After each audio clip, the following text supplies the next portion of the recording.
41-й год потери страх, заревом кровавым пламенел. Двух парней в растерзанных рубахах выводили утром на расстрел. Первый шел постарше, темно-русый, все при нем, и силушка, и стать, а второй за ним пацан безусый, слишком юный, чтобы умирать. Ну а сзади, еле поспевая, семенила старенькая мать, о пощаде немцу умоляя. «Найн!» — твердил он важно, — «расстрелять!» «Нет!» — она просила, «пожалейте, отмените казнь моих детей, а взамен меня убейте, но живых оставьте сыновей!»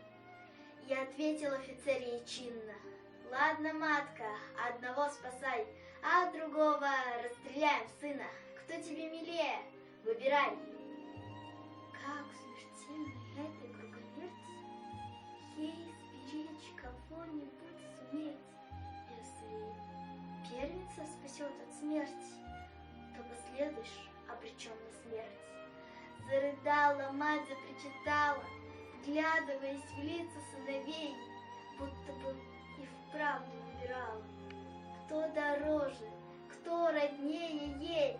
Взгляд туда-сюда переводила: «О, не пожалеешь врагу мук таких!» Сынов перекрестила и призналась фрицу: «Не могу». Ну а тот стоял непробиваем, с наслаждением нюхая цветы. «Помни, одного мы убиваем, а другого убиваешь ты». Старший, виновато улыбаясь, младшего к груди своей прижал: «Брат, спасайся, ну а я останусь. Я пожила, а ты не начинал». Отозвался младший: «Нет, братишка, ты спасайся. Что тут выбирать? У тебя жена и ребятишки, я не жил. Не стоит начинать». Тут учтиво немец молвил: «Битте», отодвинул плачущую мать, отошел подальше деловито и махнул перчаткой: «Расстрелять!» Ахнули два выстрела, и птицы разлетелись вдруг на небеса.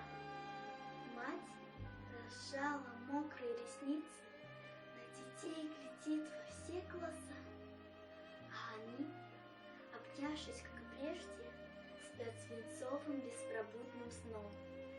Две кровинки, две ее надежды, два крыла, пошедшие на слом.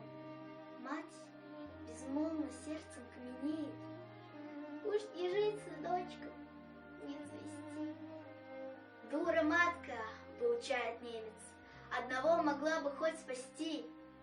А она, баюкая их тихо, вытирала с губ сыновьих кровь.